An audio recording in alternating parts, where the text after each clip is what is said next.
Gracias por venir a la segunda conferencia del ciclo de conferencias de la jornada de cómic y memoria histórica de la Diputación de Granada.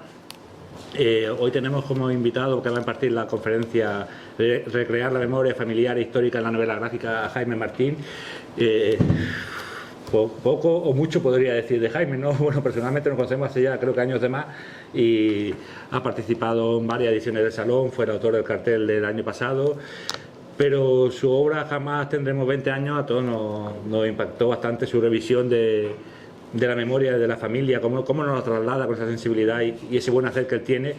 Y no voy a decir mucho más de él porque lo importante es lo que él nos pueda contar. Ahí. Me retiro. No creo que haga falta repetirlo todo, o sí, no. Es un coñazo. Aquí lo importante es Jaime, que va a contarnos de qué forma trabaja, cómo diseña su historial o lo que él quiera, que para eso ha venido. O sea que, Jaime, muchas gracias por estar aquí y adelante. Bueno, ¿se oye bien a esta distancia? ¿Sí? Sí. Vale, que yo tengo tendencia a hablar flojo. Pues gracias, Alejandro, por la introducción. Gracias por dedicar tiempo a venir a escuchar hablar a alguien con este calor que hace, que en casa seguramente se está más fresquito. Y como decía Alejandro, voy a dar una charla. La conferencia suena como muy, no sé, como muy grande, ¿no? Voy a dar una charla tratando de contaros cómo integro dentro de mi trabajo, cuando hago un TV, cuando hago un cómic, una novela gráfica, como lo queramos llamar, cómo integro la memoria familiar y la memoria histórica para construir ese relato y intentar que ambos conceptos puedan trabajar juntos en pos de ese relato que yo quiero primero escribir y después dibujar. Así que voy a tratar básicamente el proceso más bien de escritura y de integración de la documentación. También veréis al final algo de parte del proceso de dibujo, pero eso será lo mínimo porque además tenemos 3/4 de hora que a lo mejor si me enrollo demasiado vamos a tener que ir un poco justos. Bien, me gustaría saber antes de empezar si hay alguien, por ejemplo, bueno, por algunos que conozco ya lo sé, ¿no? Pero alguien que tenga relación con el medio, con el cómic, que por ejemplo en el último año se haya leído como mínimo un cómic. ¿Podríais levantar la mano? Estoy pidiendo poco, ¿eh? Bien, y alguien que no tenga ninguna relación con el cómic, que tal vez ha venido porque le interesa el tema de la memoria histórica, pero por ejemplo nunca ha leído un cómic o sea algo que no le interese. Vale, nadie. Muy bien, de acuerdo, o sea, otro tipo de cómic. Muy bien, vale. No, simplemente para también saber un poco, cuando os vaya contando las cosas, pues eso, a ver cómo me las apaño para que sea todo perfectamente comprensible. Así que cuando empiezo, siempre os voy a contar todo esto desde mi perspectiva, por supuesto, tal como yo lo vivo. Y lo primero es elegir un tema, tal como veis ahí en la ficha. Veréis que he puesto en algún caso un recuadro rojo, otras veces amarillo, otras veces verde, siguiendo un poco pues el lenguaje que se aplica a los semáforos, ¿no?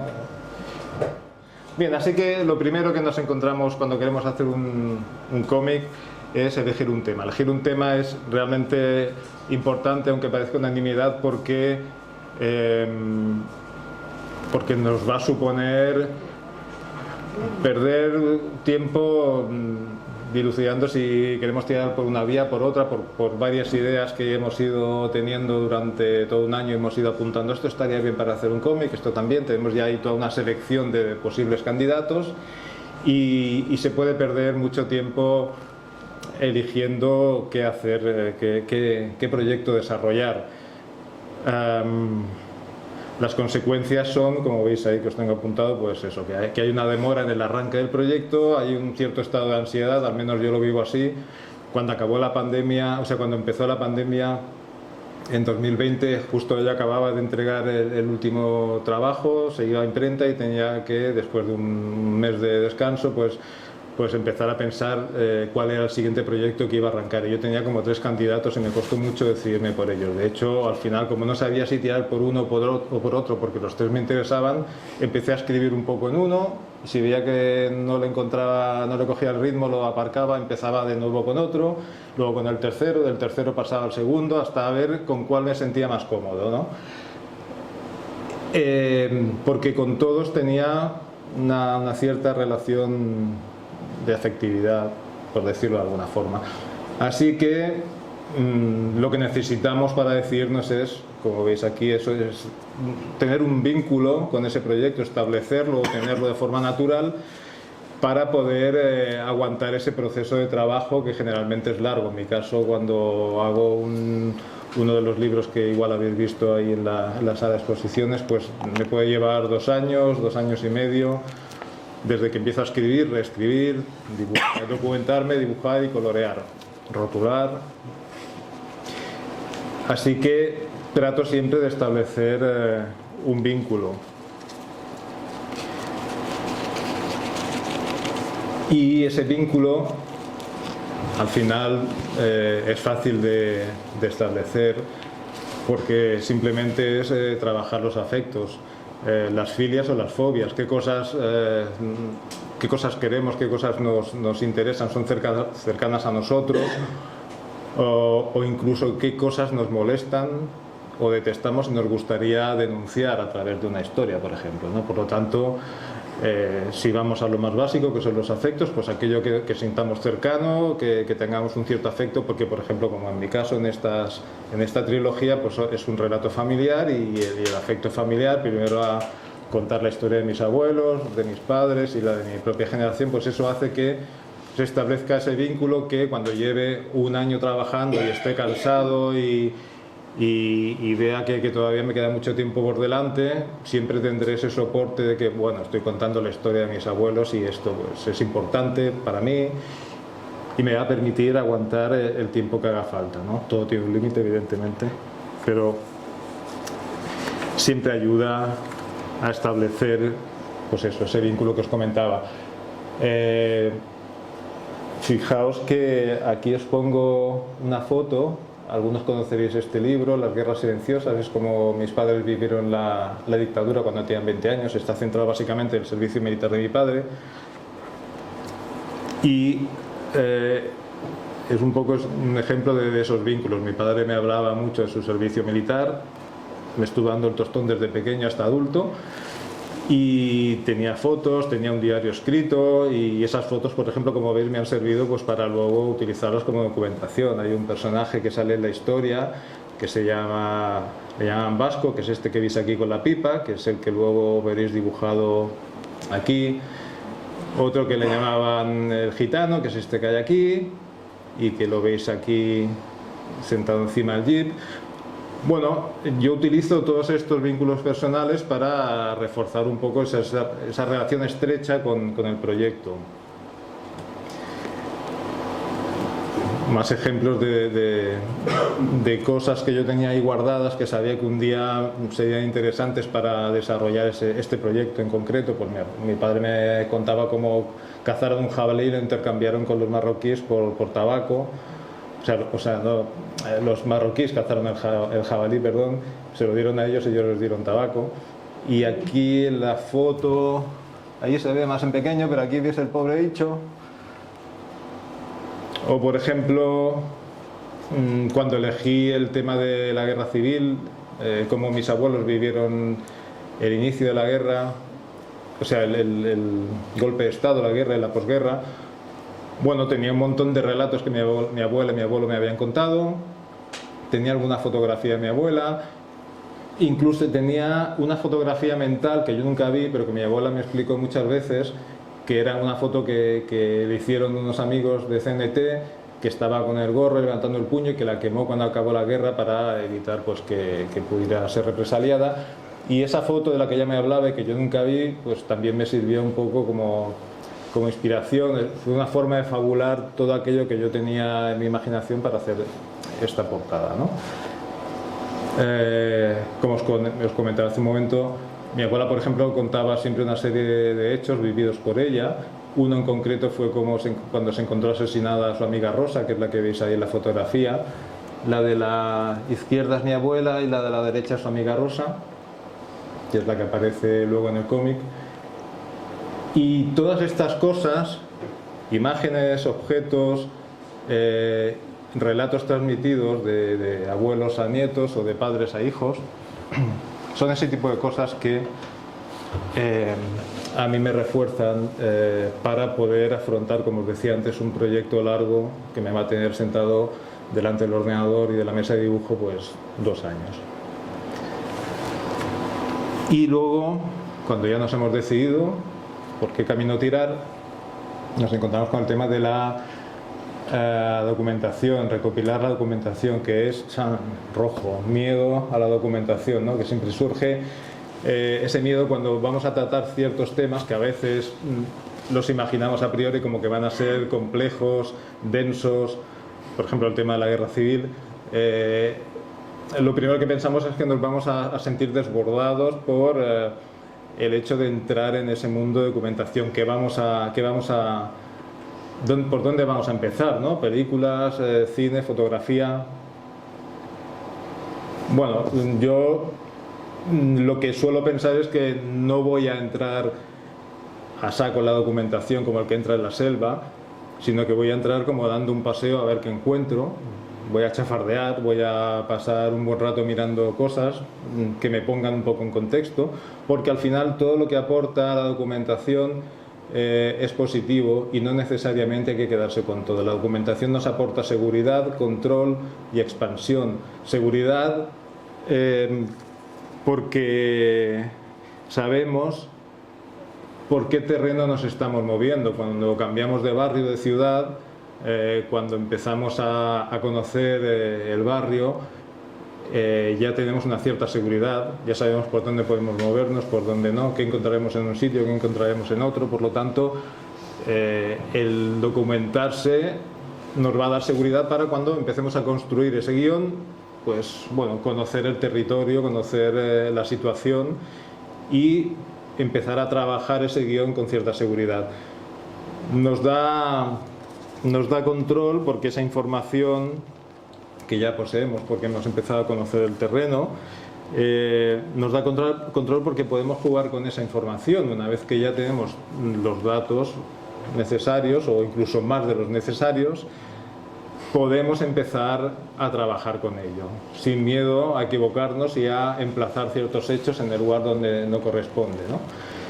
Y expansión porque cuando tenemos la documentación necesaria, incluso cuando tenemos más documentación de la que necesitaríamos a priori, eso nos va a sugerir temas nuevos, personajes nuevos. Cuando conocemos cosas que no estaban previstas y que las hemos descubierto a raíz de leer ciertos libros o ciertos documentos históricos, descubrimos cosas súper interesantes. Yo, por ejemplo, en el trabajo que estoy haciendo ahora, que no tiene nada que ver con esto, porque es un drama rural que pasa en el Pirineo en el siglo XIX, está la enfermedad de la rabia por ahí en medio, antes de que se descubriese la vacuna, y estuve mirando información sobre una epidemia de rabia en las Islas Canarias a principios del siglo XIX, si no recuerdo mal, y la gente estaba tan aterrorizada con el tema de la rabia porque era muerte segura, o sea, no tenía cura, que cuando alguien moría no lo enterraban en el cementerio, lo enterraban en una cuneta en el camino, en las afueras del pueblo, por miedo a que incluso estando enterrado en el cementerio pudiese salir por ahí en forma de nebulosa intangible el gas de la rabia y acabar con cualquiera que pasara por allá a visitar a un familiar muerto, ¿no? Eso es una parte de la documentación que nos puede sugerir cosas nuevas. A mí, yo al final no lo utilicé, pero me hubiera ido bien pues para mostrar el clima de terror hacia la rabia, pues que se coge a alguien, un pariente muerto muy querido, pero se le entierra en la cuneta de un camino para que no esté cerca de los vivos, ¿no? Ese tipo de cosas son lo que yo llamo, cuando digo que la documentación puede ser expansiva, puede hacernos crear personajes nuevos, situaciones nuevas, algo inesperado que no teníamos en nuestro primer concepto de la historia, pero que nos lo ha aportado la documentación. Por supuesto, también tenemos la documentación familiar, que en este caso, en la obra que yo he ido haciendo últimamente, en los últimos años, siempre han sido relatos familiares, por lo tanto, yo arranco los proyectos siempre desde el entorno familiar. Entrevistas a los implicados, cuando fue el caso a mis abuelos, o a mis padres en otros trabajos, y en este último, que es el que trata mi generación a comienzos de la democracia, pues a mis amigos, a mis hermanos. Entrevistas también a generaciones anteriores y posteriores a los protagonistas implicados. Esto quiere decir que cuando yo voy a hacer una historia sobre mis abuelos y cómo ellos viven la guerra civil, es interesante también entrevistar bueno, generaciones anteriores, imposible porque ya estaban muertos, pero a las posteriores, a mi madre y a mis tías, pues cómo vivieron ellas, por ejemplo, en posguerra, su infancia, ¿no? ¿Qué visión tenían de mi abuela y de mi abuelo? ¿Qué pensaban de los miedos de mis abuelos? Ellas como niñas que nacieron a principios de los años 40, y descubrimos, incluso con generaciones posteriores, por ejemplo yo como nieto y mis primos, cuando oíamos hablar a mis abuelos de ciertas cosas relacionadas con la guerra, o cuando aparecieron las primeras tarjetas de plástico de crédito en los años 80 sería, ni me acuerdo, mi abuela ni loca se le ocurrió utilizar eso, fue toda su vida con la cartilla, y aún le costó mucho tener dinero en el banco porque había habido una guerra y si no tenías dinero o una parte de dinero debajo del colchón estabas perdido porque podía pasar cualquier cosa, ¿no? Entonces nosotros nos reíamos mucho como nietos. Pero esto también, esas entrevistas o esos recuerdos de qué piensan generaciones anteriores o posteriores, está bien para confrontar esos dos puntos de vista, ¿no? Quién ha vivido esos hechos y quién observa desde lejos la reacción y la evolución de esos personajes que vivieron, en este caso, mis abuelos, la guerra civil. También el tema de la documentación lo considero importante cuando hablamos de objetos personales, que son como elementos que desencadenan ciertos movimientos neuronales extraños que de golpe hacen que empecemos a fabular sobre algo, sobre un objeto, por ejemplo como este que os comentaba de la fotografía que nunca vi de mi abuela con el sombrero de CNT y el puño en alto, ¿no? Pero a veces otros objetos que pueden ser objetos físicos, por ejemplo, tengo aquí las chuletas como veis para que no se me pase nada, por ejemplo objetos físicos como una película. Ahora os pondré algún otro ejemplo sobre el tema de los objetos que es interesante. En el último libro, que es el que habla de mi generación, no, perdón, este es el de mis abuelos, el de la guerra civil. La historia de mis abuelos de la guerra civil empieza con un prólogo donde estamos mis primos y yo haciendo una película en medio de un bosque, con una película aquellas antiguas de Super 8, una película muda. Hicimos una película de guerra, nos disfrazamos de soldados con una panda de mamarrachos, con un casco de trabajador de la obra, con unas botas de agua, con unas escopetas de palo, y estuvimos haciendo el tonto por el bosque pegando unos tiros, y mi tío nos grababa y hicimos una película con su guión escrito y todo, y cogimos al gato de mis primos y como si fuese el león de la Metro Golden Mayer, pues hicimos un círculo, le decimos sacar la cabeza y empezamos a rodar esa película. Aquí veis un fotograma de la película, como cogemos a mis primas y a uno de mis primos y los amarramos a un árbol, los vamos a fusilar, y ese objeto, esa película que yo no sabía que todavía se conservaba, y cuando estuve recopilando información para hacer el guión de esta historia, uno de mis primos me trajo la película. Ese objeto hizo que empezase la historia de esta manera, recreando esa película. que es el desencadenante que mis abuelos, presenciando cómo hacemos ese simulacro de fusilamiento, empiezan a recordar la guerra civil, y a partir de ese momento empieza la historia de mis abuelos realmente, ¿no? Entonces, el poder de los objetos, como os comentaba, pues es algo interesante. Estos son libros de una amiga de mi abuela, son de la misma generación, de antes de la guerra, deben ser del año 34 o 30. Son curiosos porque habla, por ejemplo, en el libro que veis a vuestra derecha, cómo reaccionar cuando te piden una cita, o sea, cómo contestar a una cita, cómo pedirle una cita a alguien. Había otro libro que era distintos tipos de caligrafía, entender todas las caligrafías que se usaban en esa época, qué caligrafía utilizar para escribir una carta a un amigo o a un organismo oficial. En fin, este tipo de cosas también ayudan a ponernos en contexto de cómo era la gente de formal y cómo todo estaba estructurado, ¿no? Con el tema de cómo pedir una cita y cómo contestar ante una petición de cita a alguien. Eso, por ejemplo, yo lo viví cuando uno de mis primos pues echó una novia, os hablo de los años 80, tendríamos pues eso, 18 años, 17, y la chica vino, tocó al timbre, vivíamos en un piso de 2 plantas, un piso familiar, un edificio familiar, y se asomó a la ventana. En aquella época pues se tiraba la llave por la ventana, ¿no? Se asoma mi abuelo, ¿qué quieres? Hola, ¿está David? La chica preguntaba por mi primo David, que venía a buscarlo porque eran novios. Y mi abuelo, cuando vio aquello, avisó a mi primo, ¿qué te has venido a buscar una chica? Pues yo recuerdo ese día a mi abuelo hablando con mi abuela, pero qué poca vergüenza que venga una chica a buscar a un chico a casa. Bueno, era una cosa como muy loca, ¿no? El hombre era republicano, si llega a ser de derechas, imaginaos, ¿no? Yo creo que le tira un cubo de agua desde la ventana. Pero este tipo de libros y este tipo de objetos son los que también nos sirven para eso, para ponernos en contexto y tratar de imaginar, de fabular cómo podía ser la gente en aquella época, ¿no? No quiere decir que todos fueran así, por supuesto, pero pasaban esas cosas. Os comentaba antes también lo del tema de las entrevistas, que veis ahí puesto en primer lugar, entrevistas. Esto es un vídeo que es clicable por lo que veo, pero no vamos a tener tiempo de escuchar el audio. Luego, si acaso, si queréis, son 5 minutos creo. Aquí se explica de viva voz por parte de mi abuelo. Esta grabación la consiguió mi hermano mediano a unos 4 años antes de que mi abuelo muriese. Cuando yo empecé a escribir este guión, mi abuelo y mi abuela ya habían muerto, pero yo no sabía la existencia de esta cinta, esta grabación de audio en cinta cassette, me la pasó mi hermano.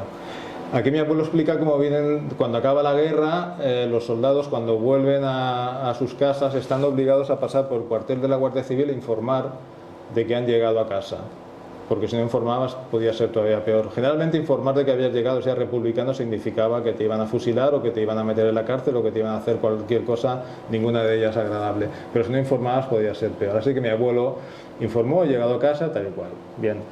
A los pocos días lo van a buscar a medianoche, como siempre, se buscaba a la gente a medianoche, se lo llevan, porque lo había denunciado un vecino. Y bueno, cuenta ahí cómo fue la cosa. Yo tengo una cinta de cassette por las 2 caras. Una de las caras sería más larga, pero mi abuelo empezó a hablar, nadie se imaginaba, bueno, mi hermano, que es quien grabó, no se imaginaba que iba a decir más allá de 10 minutos de relato, y empezó a hablar, llenó una cara, llenó la segunda cara, continuó hablando, hubo que borrar la primera cara, y en fin. Fue prolífico en detalles, cosa que no se esperaba mi hermano ni nadie, porque mi abuelo nunca habló con nadie de estas cosas, pero eso me solucionó ya todo lo que necesitaba para hacer la historia. Yo tenía el relato de mi abuela, porque la había oído hablar infinidad de veces, mi madre y sus hermanas conocían toda la parte vivida por mi abuela, la guerra y la posguerra, pero de mi abuelo había como una nebulosa ahí que nos impedía conocer los datos suficientes. Otro aspecto más de la documentación, y en este caso es interesante porque estamos ante un dilema, o al menos yo me lo encontré así, de lo que dice la historia en mayúsculas y lo que dice la historia en minúsculas, es decir, lo que dice, pues eso, los libros de historia, lo que se entiende por eso, por la historia en mayúsculas, y lo que dice un relato de un particular. Mi abuelo en una de esas grabaciones habla de una carga de caballería que tengo por aquí apuntado dónde fue. Vale, ellos venían, ellos iban, eso, su unidad de artillería iba camino de Alcañiz y por Teruel, y fueron atacados por un regimiento de caballería. Yo soy muy obsesivo de la documentación y cada cosa que iba escribiendo, que mi abuelo había contado en esa cinta de cassette, yo trataba de corroborarlo siempre buscando libros de historia o en internet, o sobre todo con el apoyo de mi hermano mediano, que es un absoluto friki de la historia moderna mundial y en particular todo lo que tenga que ver con guerras, ¿no? Así que me pasó la información, la contrasté con la que yo había encontrado en internet, y todo coincidía a que la última carga de caballería que hubo en España fue en la Guerra Civil. Ahí se produjo la última carga de caballería, pero no fue en la zona donde mi abuelo asegura que sufrió esa carga de caballería. Pero él tenía un recuerdo completamente nítido, porque durante el audio mi abuelo iba contando cómo iban avanzando por unos campos que estaban en flor, ahora no recuerdo qué campos eran, y dijo, debía ser en el mes de no sé qué, porque los campos de no sé cuánto estaban en flor, íbamos camino de Alcañiz y vimos, decía él, vimos una nube enorme que parecía una tormenta de arena, y vimos como se iba haciendo más grande hasta que empezamos a oír como un rugido, y cuando nos dimos cuenta que era todo un regimiento de caballería que venía hacia nosotros, bueno, se espantan porque ya no había tiempo a bajar los cañones los cañones de los camiones, montarlos y repeler esa carga de caballería. La cuestión es que al final lo consiguen. Además da todo lujo de detalles en la grabación. Utilizaron obuses de metralla que son expansivos y así cuando están cerca puedes repeler el ataque. Encontré en ese punto friki que os decía por la documentación, conseguí un documento PDF de una universidad, creo que era de Sevilla, donde sale el modelo de cañón que utilizó mi abuelo despiezado completamente con los obuses distintos, y los obuses de metralla eran de color amarillo, además para más detalle, ¿no? En fin, tenía toda la información, pero no me cuadraba que la historia con mayúsculas decía que la última carga de caballería se produjo en otro sitio. Pero al final, reconstruyendo de dónde venía mi abuelo y a dónde iba y dónde se produjo esa última carga, continuó investigando y resulta que, bueno, cuando acaba esa carga por la zona de Huesca, ya los nacionales a caballo descendieron hacia no sé dónde para ya irse a su sitio, y en ese tránsito se encuentran con el grupo de artilleros de mi abuelo. Es ahí donde se produjo eso, que no fue ninguna batalla conocida como esta que sí que está relatada, pero el caso es que finalmente ya me quedé tranquilo y sí, mi abuelo efectivamente sufrió esa carga de caballería, que era de estos que salen retratados en la historia.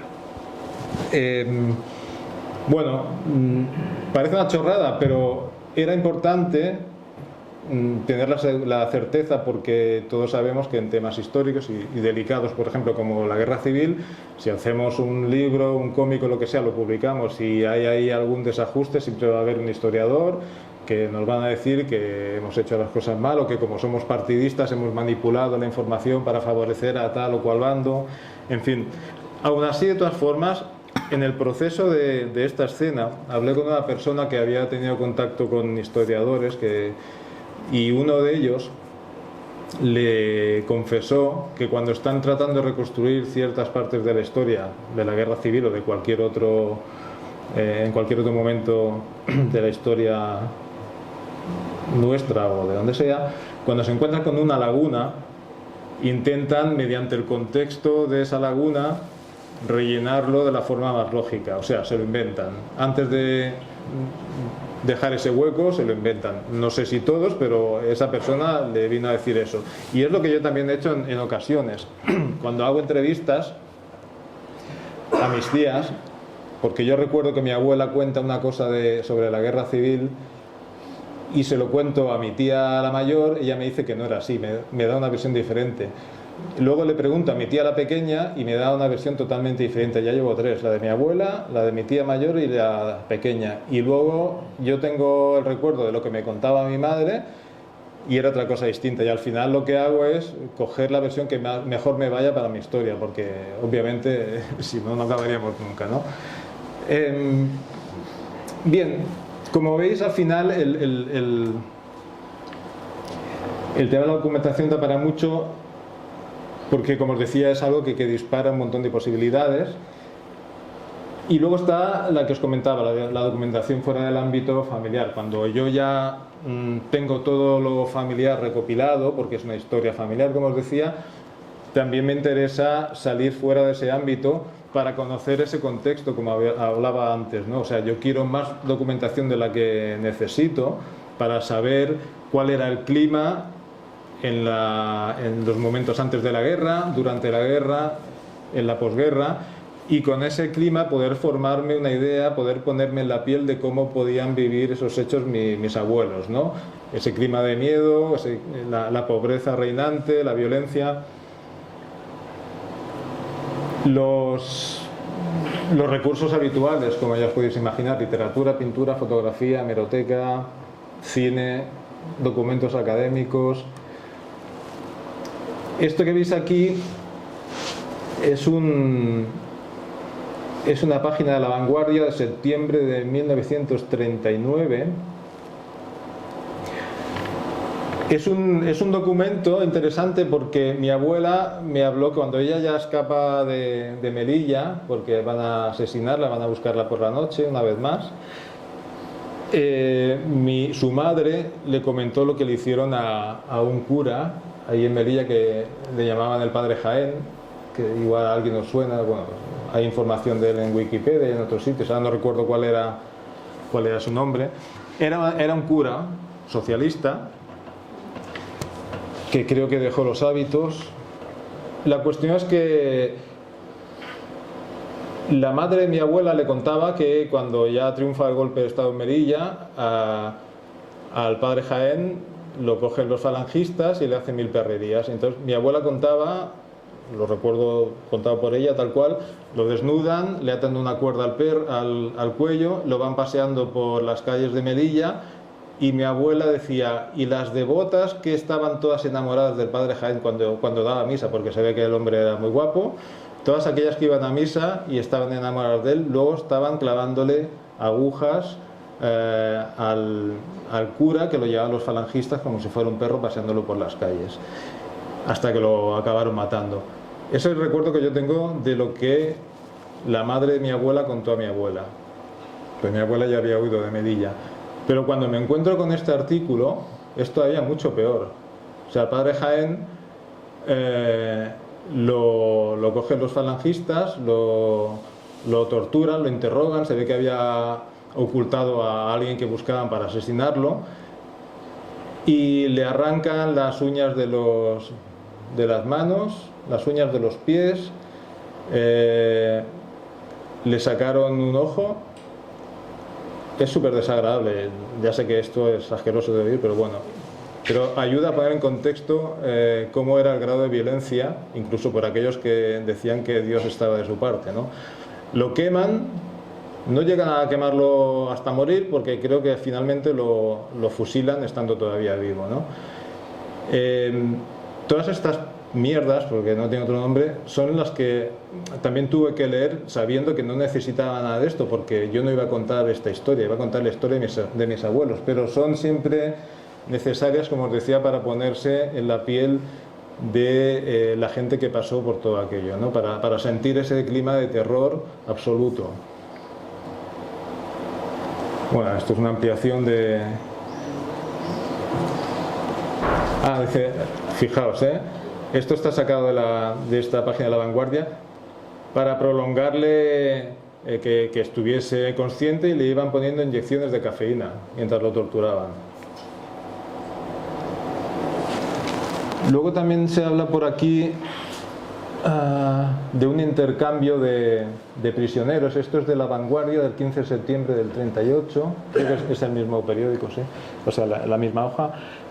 Bueno, hay un intercambio, entonces de la cárcel que se monta en Melilla durante el golpe de Estado y ya inicia la guerra, hay un intercambio de prisioneros, y uno de los que sale de allí, un republicano, comenta cómo cuando llegan los falangistas por las noches con el camión a llevarse gente para fusilarlos, los fusilan con un tiro en el estómago para que mueran lentamente y de forma dolorosa.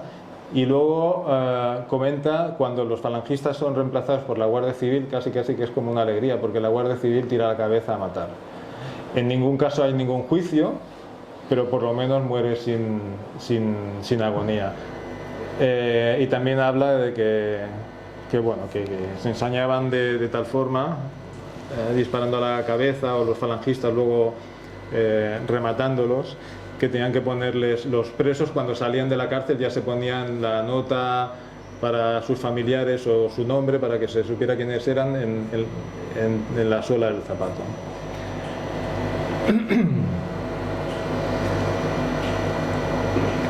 Bien, esto es un portal interesante. Seguimos con el tema de la documentación, donde podréis encontrar cualquier tipo de artículo, de todo. Aquí he encontrado desde aquello que os comentaba antes sobre la enfermedad de la rabia, que los enterraban en la cuneta, hasta cualquier otra cosa. Es una página web donde se puede encontrar en cualquier idioma, desde tesis doctorales, artículos de prensa, artículos especializados sobre cualquier cosa. Es una mina, así que ahí os lo dejo. Y vamos al tema de la confrontación de la memoria histórica y la memoria familiar, lo macro y lo micro, lo que supuestamente es objetivo y lo que en un principio entendemos como subjetivo cuando hablamos de la memoria familiar. En fin, los datos y la dimensión humana, ¿no? Cuando se trata de aunar todo esto, lo primero que nos viene a la cabeza es que estamos ante un conflicto de intereses. Al menos esa era mi impresión cuando quería aunar estas dos cosas. Yo quería contar un relato familiar, pero enmarcado en un contexto que fuese totalmente objetivo y riguroso a la hora de poner ahí en escena, pues, por dónde fueron transitando mis abuelos a lo largo de todos estos años, ¿no? En el fondo son dos maneras de enfocar una misma cosa, según mi modo de ver, ¿no? Con gafas de lejos y con gafas de cerca. Con gafas de lejos nos alejamos, adoptamos una postura más objetiva, ¿no? Si es que la objetividad existe, pero se intenta. Así que vamos a ver los hechos de una forma más periodística y desde lejos vamos a ver el conjunto y tratar de ordenar todo aquello que pasa. Y con las gafas de cerca, desde el punto de vista de la microhistoria, de la memoria familiar, vamos a obtener detalles mucho más interesantes desde el punto de vista, bueno, en el sentido de que más interesantes porque nos van a aportar una información que la historia en mayúsculas no suele considerar interesante o que pueda ayudar a entender el conflicto. Pero yo considero que son aportes, los de la memoria familiar, que hacen que las personas de a pie podamos entender mejor y podamos comprender de una manera muy gráfica, pues por ejemplo, cómo era el grado de pobreza o de necesidad de cualquier cosa. Y hablando de pobreza, por ejemplo, aquí os voy a comentar esos detalles que se obtienen cuando se habla con la familia, cuando se trata la memoria familiar, esos detalles que no suelen dar los libros de historia, ¿no? Cuando, por ejemplo, en este caso, pues se habla de la miseria que había en la posguerra. Evidentemente todos sabemos que después de todas las guerras hay una situación de pobreza, de miseria, de abusos de los que tienen contra los que no tienen, toda una serie de cosas que damos por asumidas porque las hemos conocido por películas, por documentales, porque nos lo han contado.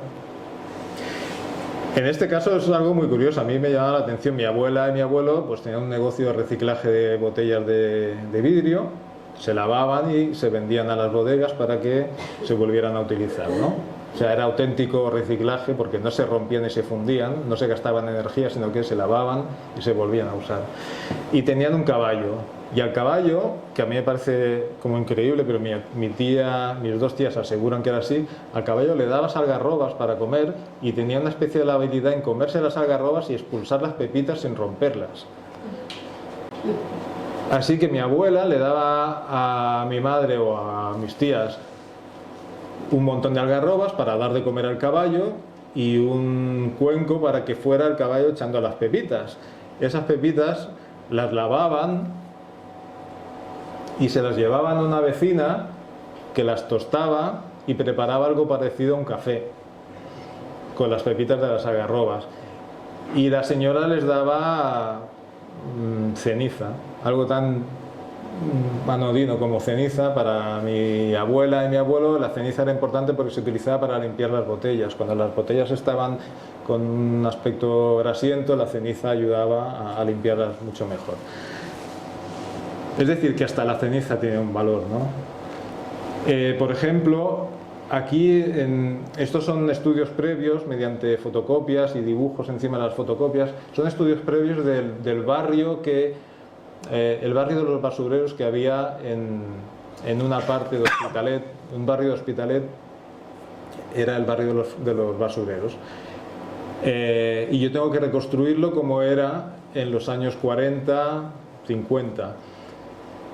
Pero solo conseguí una fotografía tomada en los años 70. Así que aquí veis los postes de la luz, unas aceras, seguramente la calle sería de tierra, y por ahí al fondo, los que hayáis cogido el avión en Barcelona, esto que pasa por aquí al fondo, pues por aquí vamos al aeropuerto del Prat y por aquí vamos a Barcelona.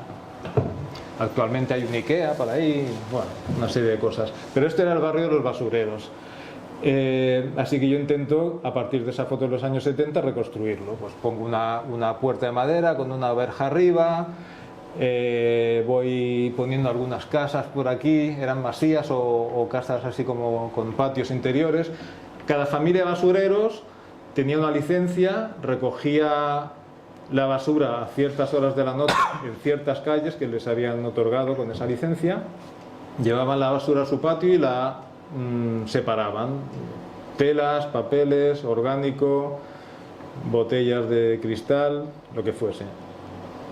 Así que, como me encuentro con fotos de ese barrio, veo que hay por ahí unos neumáticos, escombros y tal, digo, pues vale, pues voy a hacer un boceto de esto, y más o menos me planteo la escena. Esto es otro boceto, me lo planteo así: un basurero que sale con el carro, que era como este que veis aquí, el que se usaba en la época, sale de su patio y se va por la basura. Y pongo un suelo de tierra y unos neumáticos ahí. Y entonces un día, hablando con mi padre, porque consultaba bastante con mi padre, mi madre había muerto cuando estaba haciendo este libro, así que mi padre era la fuente de información, cómo recordaba él cuando era niño, en los años 40, pues cómo eran las calles, cómo era el barrio ese, que lo conocía. Y hablándome de la miseria que había, que nunca había ni un solo papel en el suelo, porque el papel valía dinero, nunca había un trozo de tela, porque valía dinero, por supuesto ningún envase de vidrio se podía encontrar porque el vidrio valía dinero, y le estaba enseñando cosas y me dice: los neumáticos, en un barrio de basureros, unos neumáticos ahí en el suelo, ni de coña. Los neumáticos eran un tesoro. Mi padre decía: nosotros cuando éramos niños, si teníamos la suerte de encontrar un neumático, nos íbamos corriendo a un descampado, le metíamos fuego, y cuando se quemaba la goma sacábamos el alambre de acero, que es el que da consistencia al neumático, porque por ese alambre, que era metal, te daban dinero también, y se comprarían lo que le pudieran dar con eso, ¿no? Pero así que rápidamente esos neumáticos desaparecieron de ahí porque no tenían ningún sentido, ¿no? De hecho, no habían ni animales muertos, porque incluso se pagaba dinero por los animales muertos. Tristemente, el descampado en el barrio de Santa Eulalia, que era donde yo he vivido toda la vida y donde mis abuelos vivieron también, Allí había un descampado donde a la vuelta, al acabar la guerra, fusilaban a los republicanos, los falangistas, los cogían, los llevaban allí y los asesinaban. Era un descampado con un olor inmundo porque había un negocio que compraban animales muertos. O sea, tú te encontrabas un perro muerto por la calle, lo llevábamos allí, era un cercado que estaba al aire libre y te pagaban, imagino que una miseria, y en una olla cocían todos los animales muertos que la gente les llevaba, como si fuera una sopa inmunda, porque con eso se hacía abono para los agricultores de la zona. Y los falangistas, en las inmediaciones de ese descampado, con un olor infecto, mataban como perros a los republicanos, los dejaban medio muertos, porque solían disparar, como os decía antes, al estómago, para que tardaran más en morir, y las personas que trabajaban en ese lugar, casi todas eran mujeres, según mi abuelo, entraban a trabajar a las 6 de la madrugada, tenían orden expresa de no dar ni siquiera de beber a los republicanos que agonizaban ahí en el suelo. Morían en un lugar infecto, con un olor nauseabundo y con gente que iba a trabajar de madrugada con la prohibición de socorrerlos, ¿no? Ese era el clima.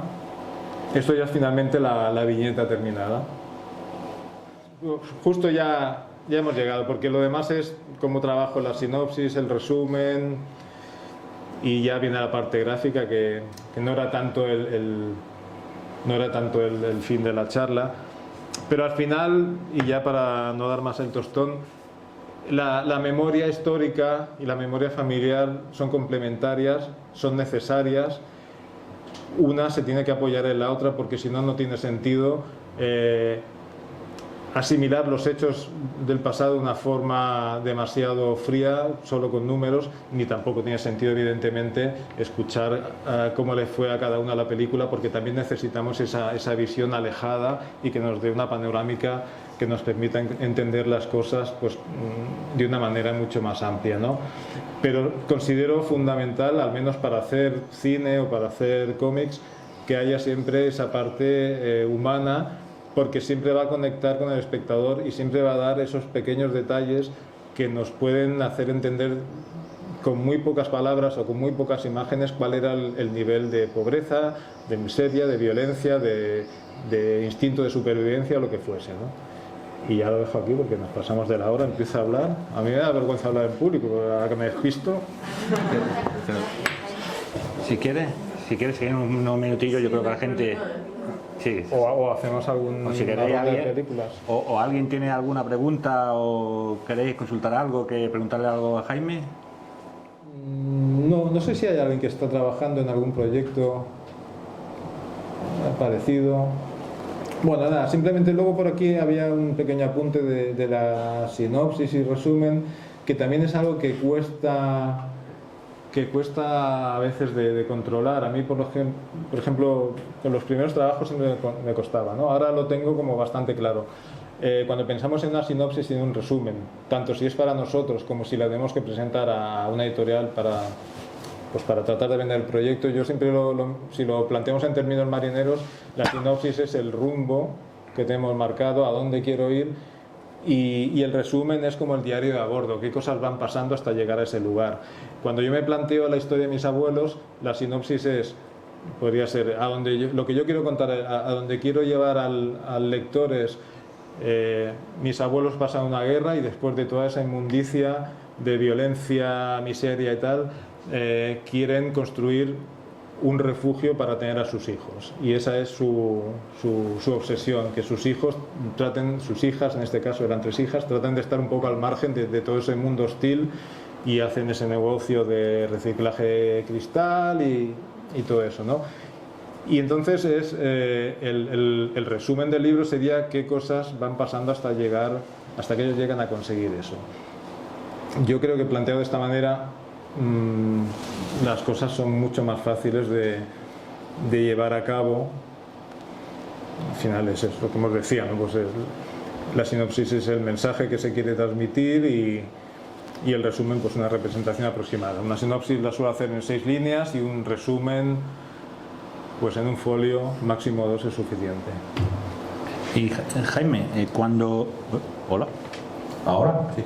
Cuando diseña el proyecto o planifica, aunque sea rápido, aparte del tiempo que te lleva, ¿cómo empiezas a trabajar? ¿Vas diseñando personajes mientras vas preparando guión o no trabajas en nada hasta que no tienes claro el guión? ¿Y cómo distribuyes los tiempos? Y si tú mismo te pones un límite de tiempo aparte del que te pone el editor. Sí, buena pregunta.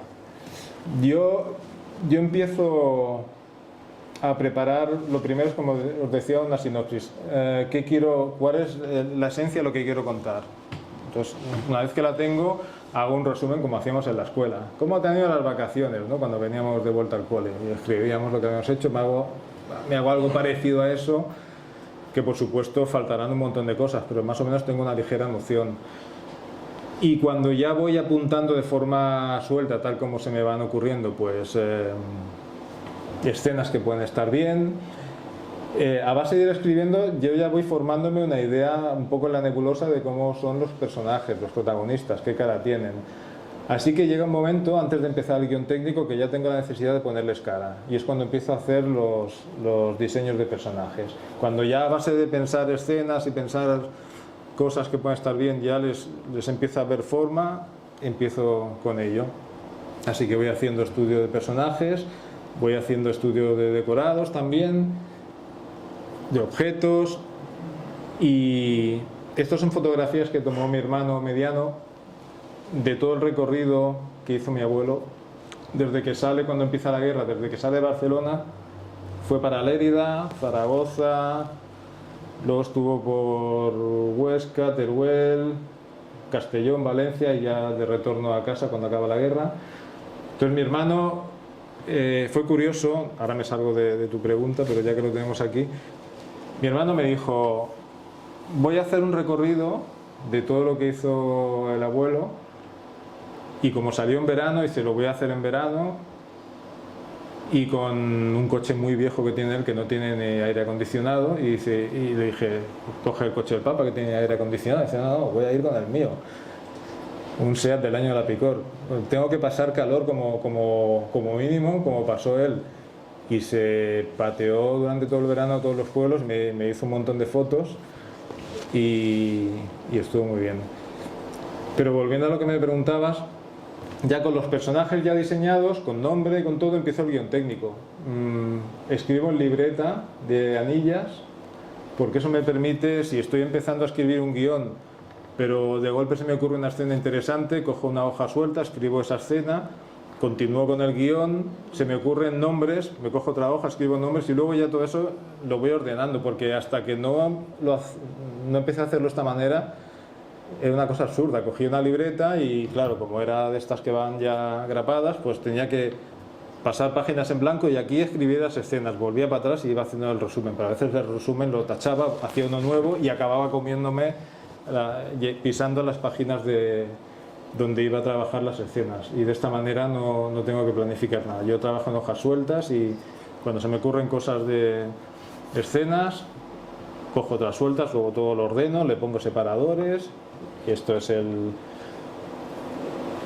son diálogos, estos son ideas sueltas, estos son nombres de personajes, una página llena de títulos posibles, y de esa manera es todo mucho más fácil. Y después ya con todo esto hago el guión técnico. Y escribo en papel porque me he dado cuenta que escribiendo en papel pienso más y escribo menos. Y cuando escribo en el ordenador escribo mucho y pienso poco. Así que la parte anterior al guión técnico siempre en papel, y luego con un programa de escritura de guiones que me suele ser bastante práctico, ahí hago el guión técnico. Una cosa interesante también, yo voy a ir cascando hasta que me echéis, el tema de las escaletas es muy interesante. Cuando ya tenemos hecho ese resumen más o menos extenso, lo siguiente es empezar ya a trabajar las escenas, así que lo mejor es hacer una escaleta. La escaleta sería una especie de sucesión de hechos de forma cronológica, una pequeña sinopsis de las escenas, pues de lo que va pasando, de forma ordenada. Y en esa escaleta, por ejemplo, aquí, escena 5, presentación del exmilitar y su mujer en un contexto sobre la historia de mis abuelos en la guerra, cuando mi abuela está en Melilla, que trabajaba como costurera para un exmilitar y su mujer, ¿no? Presentación del exmilitar y su mujer en un contexto de conspiración. El señor hace uso de la ironía para desligarse de la conversación que están teniendo con unos invitados. Luego os enseño las páginas que están por aquí.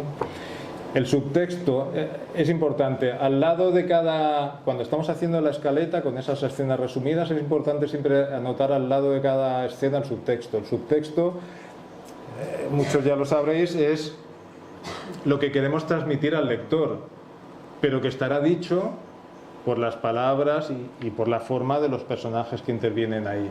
Así que en esta escena 5 el subtexto que yo quiero transmitir es: el exmilitar no es partidario del golpe. Luego él lo dejará caer de una forma u otra, pero ese es el mensaje que yo quiero transmitir. Es el texto que va por debajo de toda esa escena. En la escena 6, Isabel, que es mi abuela, confecciona un vestido para la señora, y el exmilitar que está presente ve una bandera republicana que guarda mi abuela, llevada envuelta, y la previene. El subtexto de todo esto es: el exmilitar teme por el futuro inmediato y alerta a Isabel.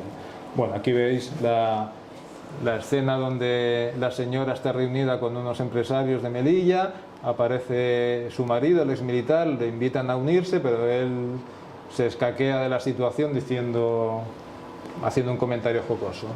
Se desliga de eso. Y aquí está mi abuela preparando un vestido a la señora. Mi abuela, me acuerdo que mi tía guardó... No la guardó. Sí, la guardó. O sea, quemó todos los billetes de la República y todo un montón de cosas, pero no sé por qué guardó una bandera republicana, que era más difícil de esconder. Quemó la fotografía y guardó la bandera, ¿no? O a lo mejor no la guardó y lo contaba mi abuela. Ahora no estoy del todo seguro, porque mi abuela también contaba muchas cosas. La cuestión es que ella decía que ya había bordado una bandera, que la iba a regalar a no sé quién, y el hombre la vio y le dijo: pues guárdala, no la enseñes mucho. Y mi abuela se extrañó porque era la bandera constitucional en ese momento, pero él ya se olía que las cosas iban a cambiar, ¿no? Y fue precisamente él el que la avisó de que esa noche iban a buscarla para asesinarla, porque como era costurera, pues hacía vestidos para un grupo de teatro de anarquistas, y consiguieron listas de gente que colaboraba de una forma u otra, y eso. Estos son dos programas para escribir guiones. El primero, de nombre impronunciable, Celts, ya está discontinuado hace tiempo. Ahora hay una versión online que es de pago, pero esta es la versión de escritorio que se puede encontrar aún en estas dos direcciones. Hay versión para Windows, Mac, Linux, pero ya está descontinuado. Si tienes un ordenador de 64 bits ya no funcionará. El de abajo es otro programa gratuito que ya está bastante avanzado y funciona bien, y será seguramente el siguiente que utilizaré, y lo podéis descargar ahí. Lo interesante de utilizar programas de escritura de guiones: estos dos tienen un módulo para escribir cómics, tienen otros módulos para hacer películas y hacen guiones con el estándar de Hollywood. Pero lo interesante es que nos permite mover páginas. Cuando yo he escrito la página 1, 2, 3 hasta la 8, y la 6 la quiero bajar al final porque creo que esa escena me interesa más al final, cuando yo... Tiene una paleta con las páginas. Cuando muevo la página 6 abajo del todo, renumera todas las páginas, de forma que es mucho más cómodo que estar en un procesador de textos. Imaginaos, ¿no? La página 6 me la llevo a la número 100, ponte a cambiar los números de todas las demás páginas, ¿no? Incluso con las viñetas. Si yo elimino la viñeta número 4 de una página, automáticamente todas las viñetas se renumeran correctamente. Los dos programas hacen eso. El primero es más intuitivo, el segundo todavía está un poco verde, pero de momento, como programa gratuito y que permite hacer esos movimientos de página, ni siquiera los de pago que yo estaba buscando, salvo uno que hay que vale como 300 euros, que es el programa que se usa como estándar para escribir películas para Hollywood, pero este para cómic va muy bien. Y ya está. Bueno, después del guión hago el storyboard. Cuando ya tengo todo el guión técnico con todas las páginas, las viñetas y los diálogos, suelo hacer un storyboard, porque no es lo mismo ver una historia escrita que dibujada. Cuando la vemos dibujada, aunque sea en forma de boceto, vemos la narrativa de otra manera, y eso hace que muchas veces mejoremos esa narrativa eliminando viñetas o fusionando dos viñetas en una, o añadiendo alguna que haga falta. Incluso a veces depende qué partes de la historia me resulta mucho más sencillo, en lugar de escribir, una página de guión, hacer un storyboard, porque de forma visual algunas escenas se resuelven mucho mejor y luego ya pues trabajaré los guiones, ¿no? Los diálogos, perdón. Y el arte final utilizo un programa que se llama Clip Studio Paint, que lo uso desde hace ya bastantes años, no sé, 2015 o por ahí. Es mucho más económico que Photoshop, que debe andar por los, yo qué sé, 800 euros, una burrada así. Este me costó 20 euros, vale 40, pero 2 veces al año o así. Para el Black Friday y para no sé qué lo pone a mitad de precio. Así que vale la pena y es mucho mejor que Photoshop para hacer cómic. Y con él entinto y hago el color. Trabajo de forma muy sencilla. Yo dibujo, o sea, hago la tinta con la herramienta de pluma, una herramienta estándar que lleva el programa, no compro pinceles muy raros. Y el color lo aplico con la misma herramienta, con la herramienta de pluma. Cuando tengo toda la historia dibujada en blanco y negro, lo que hago es poner una galleta de color a cada viñeta. Esto me sirve para diferenciar interiores de exteriores, o si es de día o de noche. Cuando tengo las 100 páginas así, me resulta mucho más cómodo y no tengo que andar revisando el guión para saber si esa escena era diurna, nocturna o qué pasa. Entonces, con este planteamiento ya tengo mucho ganado, ¿no? Y a partir de ahí pues trabajo el color. Como veis, hay las viñetas que estaban en ocre o en marrón porque son exteriores, las que están como en un gris verdoso son interiores. Y esta es una manera bastante rápida de trabajar para mí. El color, primero hago los tonos planos, después de lo que habéis visto con esas galletas de color, lo siguiente que hago es poner el color plano a todo, y el segundo paso sería poner las sombras, como veis aquí, algún efecto de luz, y bueno, a modo de curiosidad, ahí está la paleta de capas, que no hay demasiadas. Aquí hay más de las que suelo hacer, ¿eh? Una con el color, otra con las sombras, otra con las luces, estampados de camisetas o cosas que pueden haber así, o etiquetas de cerveza, la tinta, los bocadillos, los marcos, cada capa con una de las cosas. Pero suelo trabajar con menos. Esta es una capa, o sea, una paleta de capas un poco extensa. Y lo siguiente, la portada. Siempre trabajo a tamaño sello. Lo que veis aquí es un folio más o menos, o sea que las portadas las esbozo casi en tamaño de sello, o a veces un poco más grande, y con un lápiz de mina bastante gruesa, no un lápiz aquellos de madera normal, sino un portaminas con minas bastante gruesas, pues, no como esto, pero casi. De esa manera no puedo entretenerme en hacer detalles, tengo que ir directamente al grano, entonces trabajo más las formas más básicas. Luego ya sí que entro en detalles y hago un dibujo más grande y después hago la versión en digital. Y al final pues quedan las portadas, que suelen ser, como veis, bastante sencillas. A mí especialmente no me gustan las portadas muy recargadas. Trato de que sean sencillas, que soporten bien la reducción para cuando las veamos, por ejemplo, en una página web, junto con otras, pues que esa reducción más o menos nos deje intuir o ver con claridad si se trata de un personaje, de una pareja, de un pequeño grupo, lo que sea. Y hasta aquí hemos llegado.